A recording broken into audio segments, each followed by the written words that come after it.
This playthrough is rated M for mature. Greetings and salutations, viewers. Vauldemare back here with the final bonus episode of Nier Automata.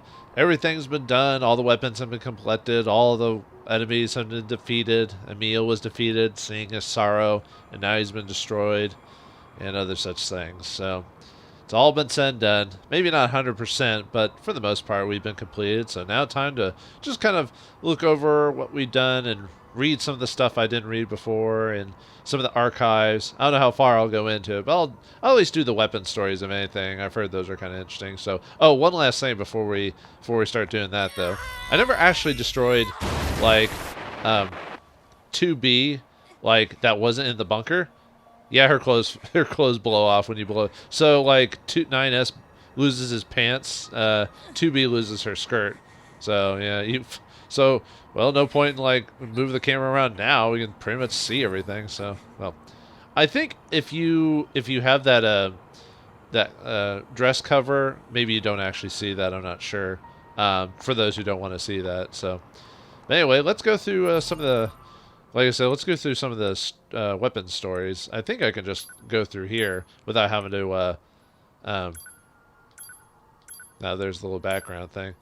It's easier to do it here, so let's read them. Yeah, that's the little art for it. So, in the capital of a distant eastern land, there lived a poet who was devoted to his art, but his words failed to touch the hearts of the people, and he could make no profit from them. Soon his life became unbearably hard. Seeing the limits of his talent, the poet chose to abandon the pen and work the land instead. Soon his lily-white skin began to grow dark, and his once frail body became sinewy and tough. He eventually married a kind woman several years later. They had a child. As the peaceful, uneventful days went on, the man began to feel that could be no greater happiness in life. Or so the poet wrote before he put down his pen, swallowed the paper whole, and prayed that the next life might turn out so well. He then took faith, already stained with the blood of another, and plunged it deep into his chest. And the man committed seppuku, or however you pronounce it. Didn't actually show the sword, but the iron pipe. Let's see. Looks like a couple embracing, maybe, or if not a couple, maybe. Nah. Looks like it's winter, maybe, or something. Dad, if you're cold, I can give you my hat. You're the best father in the world, after all. Okay, it's a father and child. Dad, if you're hungry, you can have my cookie. You're my favorite person in the world, after all. Dad, if you're scared, I can sleep by your side. You're my closest friend in the world, after all. So please don't go anywhere, all right, Dad? Don't leave your Yona all alone, okay? Huh, it's weird how the iron pipe has that little story. Yeah, from what, I mean, if I read a bit of the archive, it'll probably explain that a bit more in detail, so. Beastbane. Ooh, looks like three ladies of royalty? I'm not sure. Once upon a time, there were three princesses. The middle princess wasn't very bright, but was renowned by all as a great beauty. Once she came of age, she was married off to the king of a neighboring nation. The neighboring king adored his new wife and treasured her looks above all else. He gave the middle princess 6 new dresses and 8 fresh flowers every day, and his love caused her beauty to shine all the more. The middle princess did all she could to remain beautiful for her king, but she knew time would eventually catch up with her, as it did for all. So after much hard thought, she developed a cunning plan. The middle princess had herself stuffed and mounted so she could remain beautiful for all time. The king wept joyful tears at the sight, but alas, 2 years later, war broke out and her body was crushed in the rubble of the castle. Well then, lovely. Yeah, you kind of have a feeling that a lot of these stories are not happy fairy tales. More like Grimm's fairy tales, more or less. The Phoenix Dagger. The girl lay there on the day of her wedding. Her parents and beloved were dead, and she herself had been violated in front of their corpses. As she swore to kill those who had done this terrible deed, a shining songbird appeared. "Allow me to grant you your wish," said the bird. "Wish upon this dagger, and never forget this hatred that you feel." The girl grasped the weapon and spat out a tearful curse. "I vow not to forget. Please give me them a painful death." Time passed, and eventually she got her revenge. Years later, when she was an old woman, the songbird appeared anew. "What of your vow?" it asked. But she did not understand. And come to think of it, what became of her beloved dagger? That night, bandits broke into her house and assaulted her daughter and murdered her grandchild. The songbird then reappeared with a single question. "How long would your hatred burn this time?" Wow. You know, Oh yeah, never forget. She did forget. Whoops. Yep, that is Grimm's fairy tales or ancient. Like before, stories became a lot more. Like if you noticed, a lot more fairy tales and children's tales are a lot more. Like they were told back in the day to be cautionary slash trying to teach kids to be more aware of their surroundings, and sometimes it was to teach the kids to listen to their parents, and that's probably not. That's a good lesson in some cases, but don't be like don't be like a like a robot listening to them or whatever. But a lot of stories nowadays are too like happy and everything is happily ever after, and it's like, well, that's just not true. So, but yeah, that story reminds me of like really old fables and stories and stuff like that. Like just the wording, like old beings like that were very specific on when they gave people power. It's like old genies, the tale of the genie. You get what you wish for, that type of thing. Anyway, enough about that. Ancient Overlord.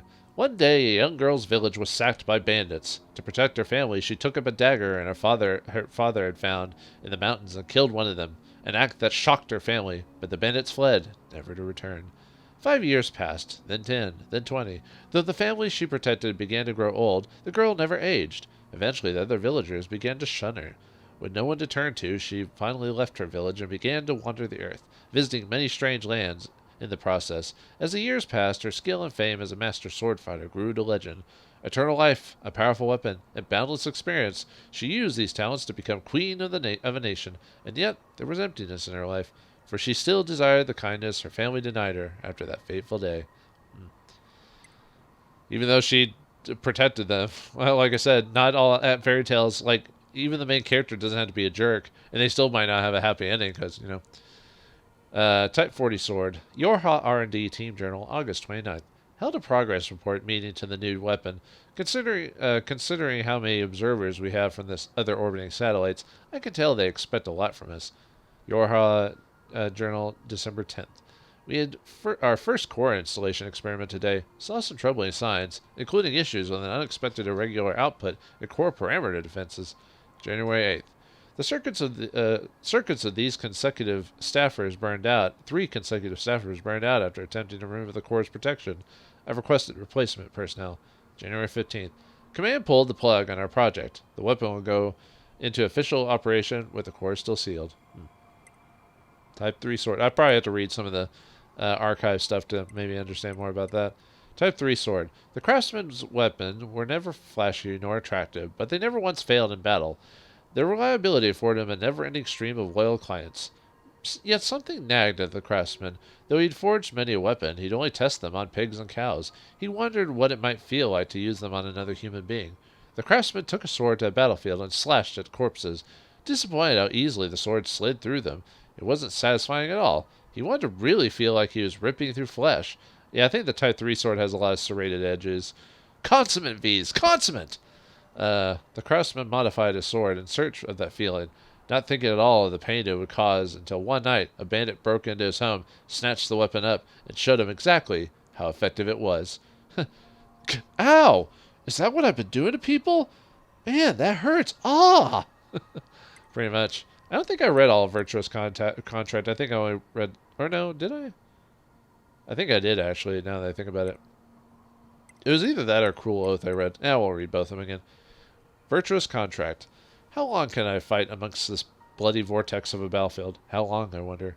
How long can I continue to protect what I love amidst this endless war? How long, I wonder? How long can I continue to believe in a world laden with deceit and folly? How long, I wonder? How long can I lie to myself as I despair at the dark future of this world? How long, I wonder? And that's a 2B's sword. Cruel Oath, 9S's sword. Once, long ago, there was a group of 7 boys who were born in the same village. Though they were not brothers by blood, they treated each other as family. One cold night, a fortune-teller appeared and warned them of a traitor amongst them. Oh yeah, now I remember this. The boy laughed it off, went about their business, but the next morning one of them lay dead.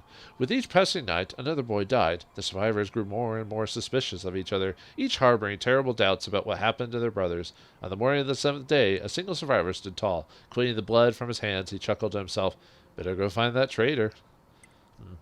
The Yorha Issue Blade.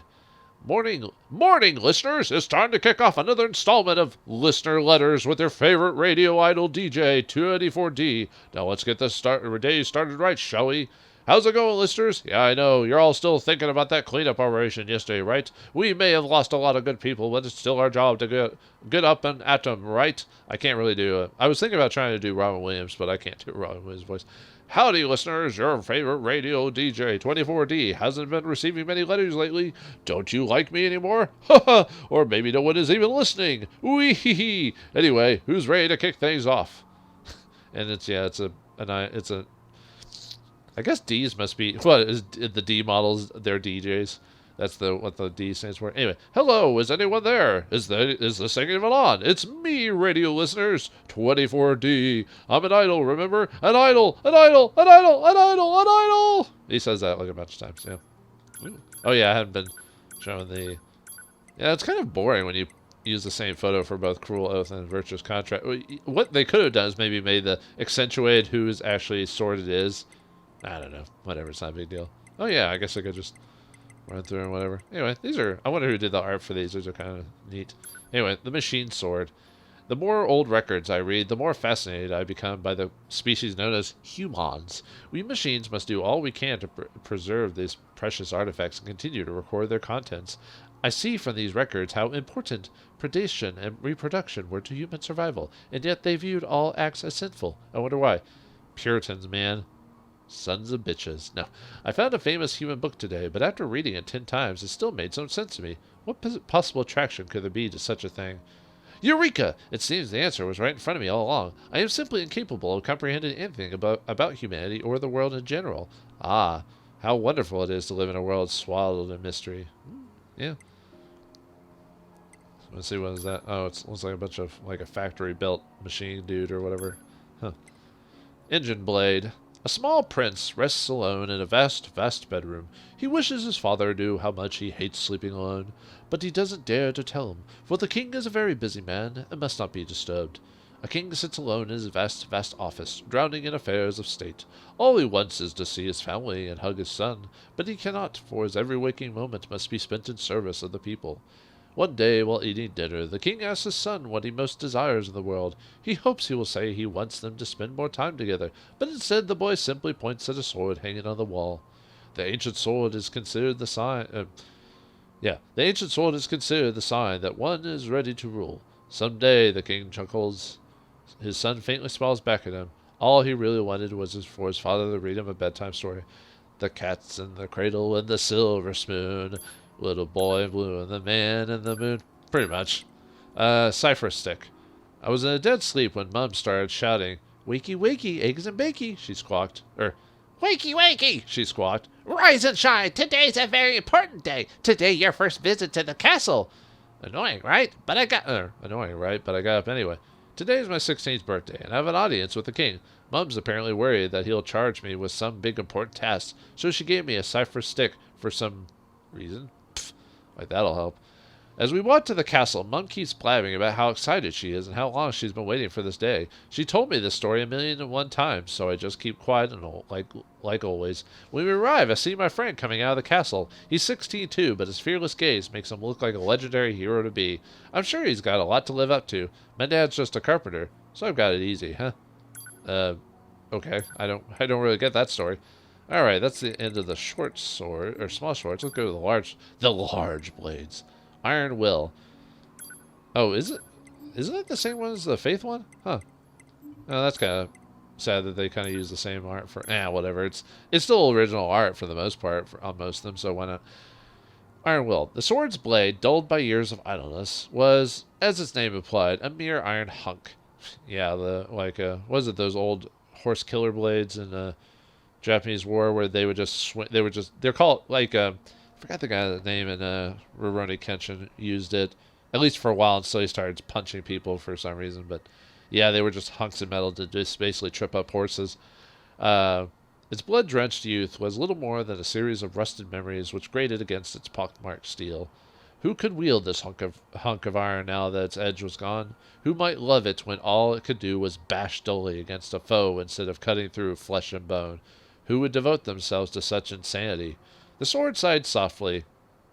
sword side. Okay. Pleased to finally be at rest, but before it could peacefully crumble into dust, a group of powerful, hungry fools took it up and denied its reverie anew. Red rust was the weapon's tears. The blood, fat muscle it tore through was proof of its curse. Now let it hew bone once again, or once more. Let it ravage flesh. Let it do it all this and more as atonement for its sins. It's a sword. Okay? Anyway. Looks like two people stabbing each other. Twin souls were sacrificed to twin gods, bound to an unbreakable dual-bladed axe. Whenever nicked or damaged, it would instantly repair itself. The two blades would never part. They would be together for the rest of time. The souls of the blades yearned to be as one, to grow old as one, to fall in love as one. Is it why we both love the same person? I am myself. I am myself. Look at me. Look at me. Give me love. Give me love. Give me sweet. Give me love. Give me. Stop copying me. I'm not. I'm not touching you. I'm not touching you. We are together. We are one. We are legion. Life or death. We are Trapper Keeper. Even if we kill our foes, even if we kill each other, our two bodies will be as one for all time. Someone separate us. Oh God, please someone help me. Oh, is there more to that? Or is it just... hold on. No? I can't... There's no more, so... That's kind of weird how it just stops. Huh. You'd think there's more, too. Like, I could click on it. Maybe there is a fight. No. These are supposed to be short and sweet. The Beast Sword. Once upon a time, there were three princesses. The eldest princess thought... Oh, this ties into the princess story. So, one was about the middle child. So, once upon a time, there were three princesses. The eldest princess was thought by all to be the most brilliant woman in the kingdom. She soon sat upon the throne of her homeland as their queen. The new queen raised a mighty army. To forward the endeavor, she taxed her people, and in turn, they were given jobs and new factories created to support the war effort. People worked. Money flowed. As the army grew strong, the demand for factories grew with it, and then the cycle repeated. More work, more money, more work, more money. The queen's plan proceeded just as she envisaged it. To further strengthen the kingdom, we were converted to machines to enhance our output in factories. The military. Our queen, in turn, became the control system that rules us to this day. Beep, beep. Ooh. Phoenix Sword. One day a hawk lost its way in the woods. Its proud wings soon grew weak as it tried in vain to find its way home. As death approached, a songbird took pity on the hawk and did its best to offer aid. This must tie into... Some of these stories must tie into other stories without, like, tying into that plot, but they're referenced or something. At least that's how it feels, to offer aid. The songbird slowly nursed the hawk back to its health. The beautiful sight of the small white bird nestled in the elegant wings of the hawk soon made it envy of all other creatures of the forest. When the hawk was fully healed, it knew it was time to leave the forest. But before flying away, it promised the songbird it would one day return. In turn, the songbird gave the hawk one of its shining feathers as a token of friendship. As promised, the hawk eventually returned, but with the human in tow. Well done, said the human. These feathers will sell for a great price at the market. Then he slew the songbird in one blow and plucked its carcass clean. Well, I guess that's what you get for telling that one lady about not forgetting her hatred or something like that. Yeah, I've heard of those types of tales. Kind of like the whole scorpion stinging the frog or whatever. It's against my nature. The Type 40 blade, the heavy version. Development Journal 0504 Takeda. I've come up with an incredible idea. Something no one else has ever done before. I'm going to start testing it out first thing in the morning. 0704. The boss turned down my idea of infusing metallic alloys with magical elements. Thrice damned fool! Doesn't he see how much money we can make from this? 1201. Things aren't going well. My hair is falling out. I think it's the stress. I've got to find a way to make this project succeed, and soon. Probably radiation or something like that. 1215 Fujita. I looked over the data, but couldn't work out the problem. I'm not giving up, though. With Takeda dead, it's up to me. I'm the one who can carry on his work. Ooh. Vicious cycle, huh?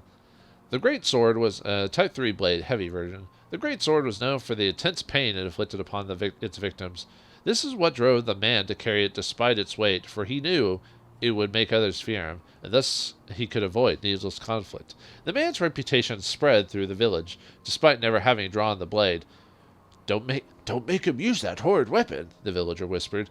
The man smiled at this, for he knew that fear was the best path to peace. Soon the man had craftsmen forged a host of similar weapons. He gave them to other villagers in the hope it would force people to solve conflicts with words instead of violence. And his plan worked, for a while, keeping all sides in check. So it's kind of similar to the, everyone having nukes and no one wants to press the button type of thing. A little extreme reference, I know, but Keeping all sides in check is simple, but no one uses their power. But once that seal is broken, the end is nigh. Thus did the peaceful village transform itself into a living hell over the space of a single night. So a little crazy. Virtuous treaty. First encounter with my lover. Failed to connect with my lover. Far away went my lover. With death went my lover. To eternity. To eternity and beyond. Cruel blood oath. I'll never forget the time we met. I knew ours was a love that would last for eternity. But even when by his side his feelings were a mystery, it was painful not to know what he was thinking. So painful. When I was close, I heard him. Yet being distant hurt him more. I finally found my place in life.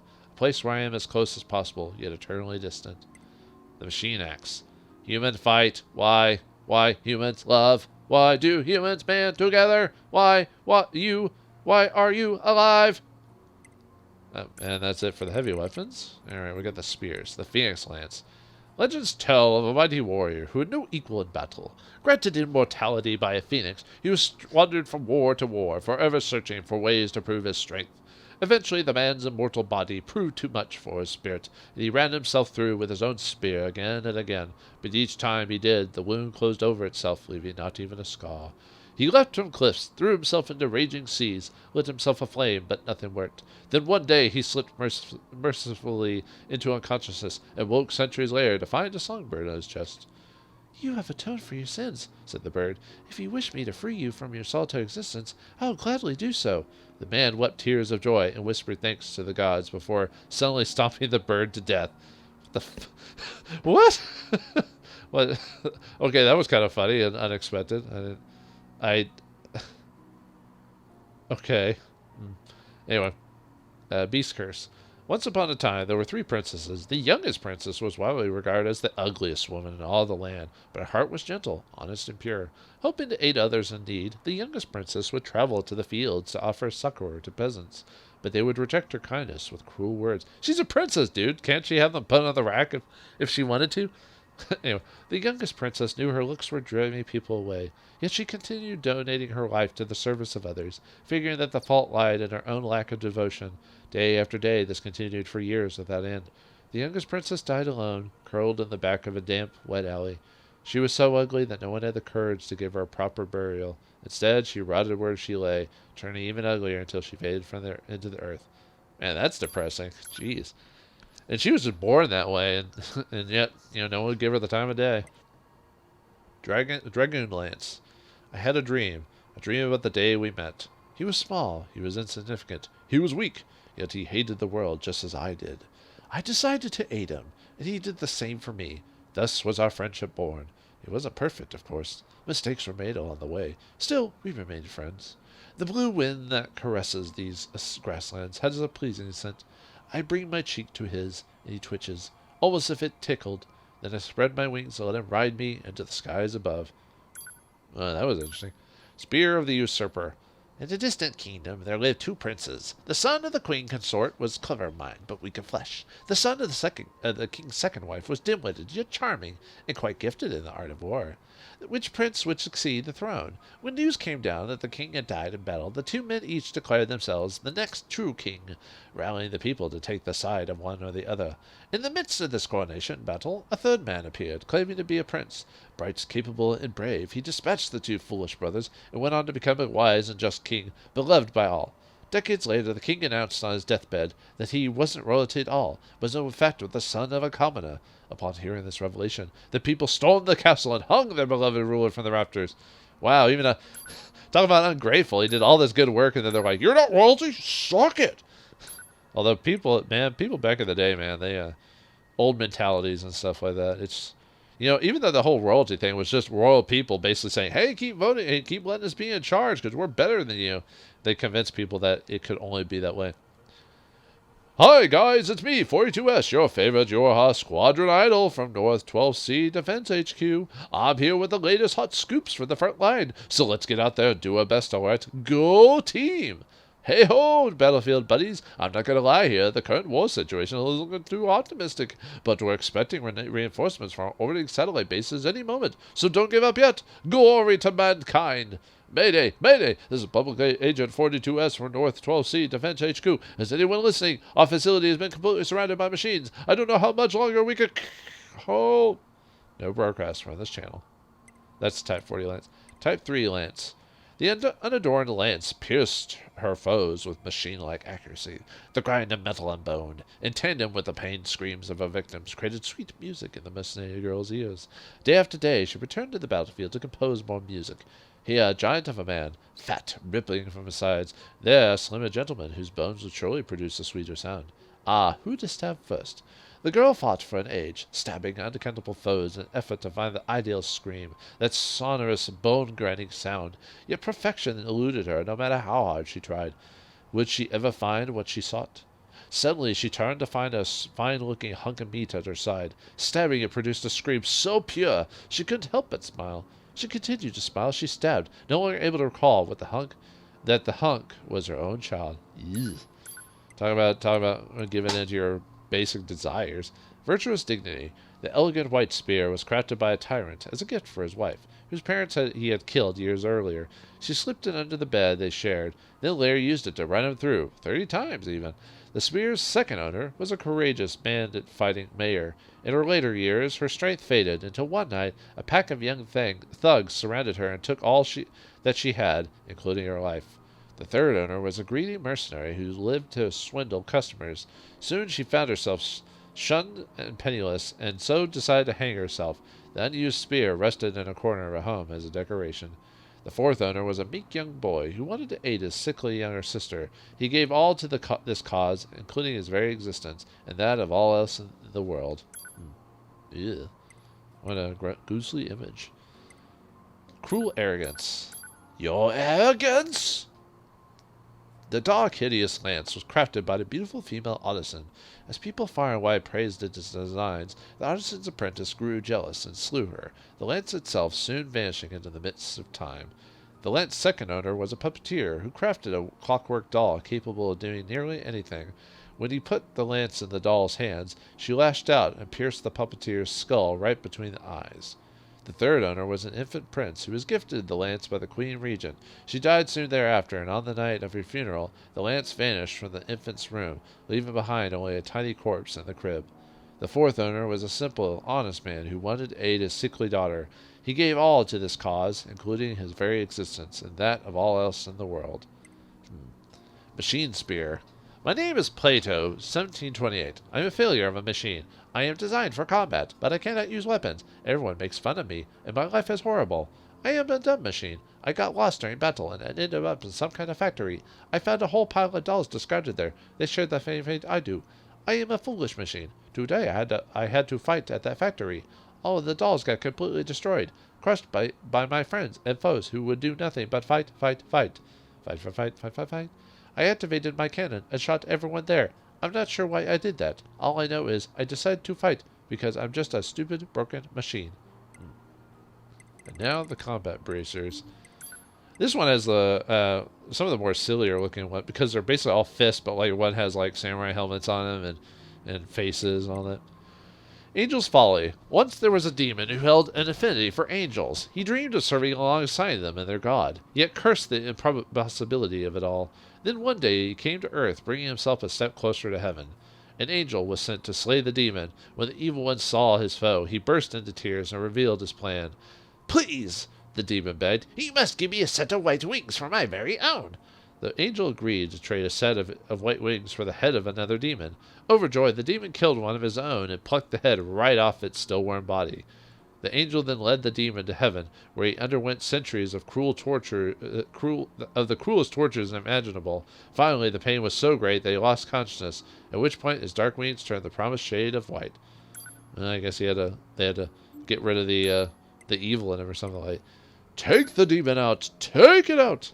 Demons cry. Once there was a gentle angel who came to earth to provide salvation for those in need. Whether it was curing illnesses, offering blessings, or cheering the sad, he was always there when needed. The angel, however, provided aid to sinners and non-believers as well, an act which was strictly forbidden. Each time he did so, a single white feather would fall away from his glorious wings.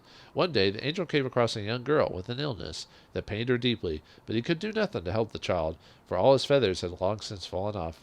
The angel cursed both himself and the cruelty of the world. The resulting hatred stained his body and his wings, turning them both black as night. Then, crying tears of blood, he brought his hands to the girl's neck.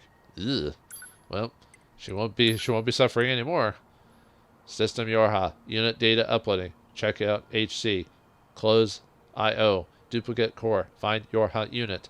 Updating data. Checking data. Purge conversion log. Purge unit data. Purge system data. Exit. Type 40 fists. Type 3 fists. The man wailed an inhuman scream as he brought his first fist down on his opponent's skull. He brought it down again, and again, and again, until the victim was nothing more than a splatter of blood and bits. The man had a beautiful wife that drove everyone wild with jealousy. They lived in simple, happy life, yet the man always strove to keep his wife safe above all else. One night the man came home to find a stranger in his bed. His wife told him that he had forced himself on her, at which point the husband flew into a rage and vowed to exact revenge. The man bought a weapon from a craftsman famed for forging instruments of pain, then used it to punish his wife, for he could not abide that she failed to protect her virtue. His revenge was complete. Well, I guess if you say so. Virtuous grief. I see in you my sleep. Restless sleep. My heart flies to pieces each time I wake. I burn to see you in the real world. I hunt for the woman who pines for you. The scream pleases me. Your body and heart shall be mine. Your heart, I long for it, yet does not return my love in kind. All you care for is your cold, dead wife, so I must at least take your body.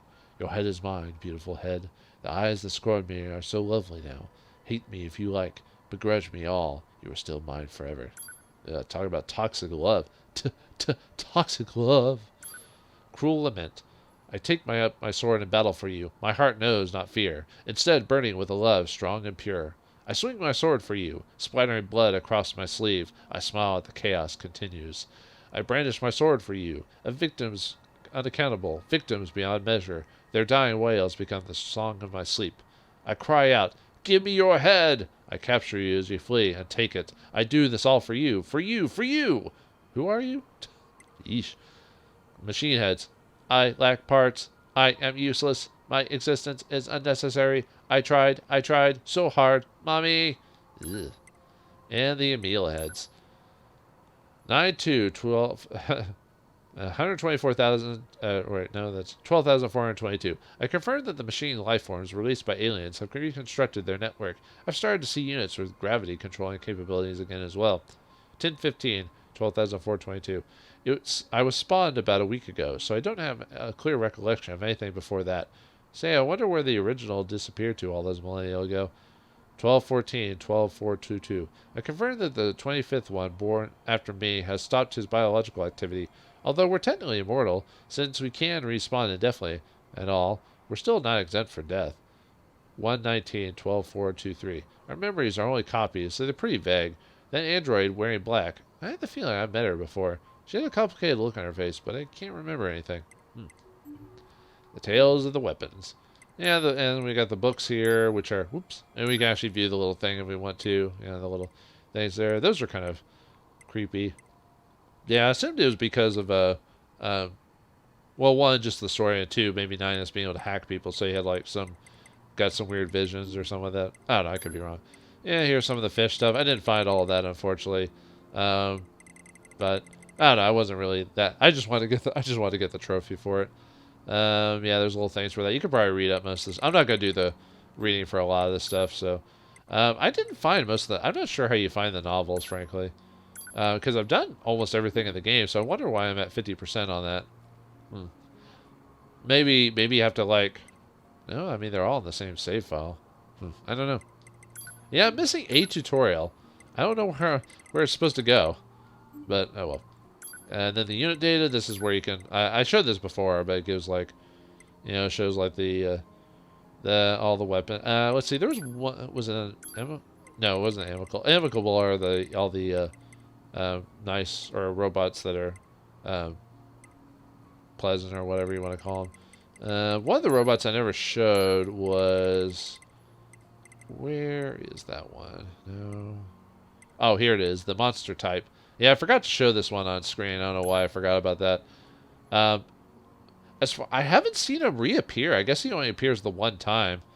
Yeah, he shoots out like a laser and everything like that. Pretty cool. He's just in the forest. Like, he's just in the forest. I think he's near the waterfall. But yeah, I don't think I remember finding him any other time. I think he only appears once, and that's it. Yeah, that was, yeah, I kind of wish I'd shown that one on screen. Yeah, they're just, the amusement park rabbit and all the other stuff, all the weapons. They all have their own little descriptions for them, which is kind of neat. Let's clean that off. But yeah, a lot of them, I like when games give you like little details about the enemies and stuff like that in the game, just to, not like on the main screen, but maybe something you can run across as you play the game. Not enough games do stuff like that anymore.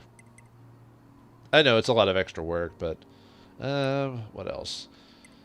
Oh yeah, the archive stuff that I completely didn't even read throughout the whole game. I completely missed out on that, so. You could probably go online if you want to read like all the stuff on it. I mean, I probably could have done it over the course of the game, but just learning a little bit about the game and the story and everything like that.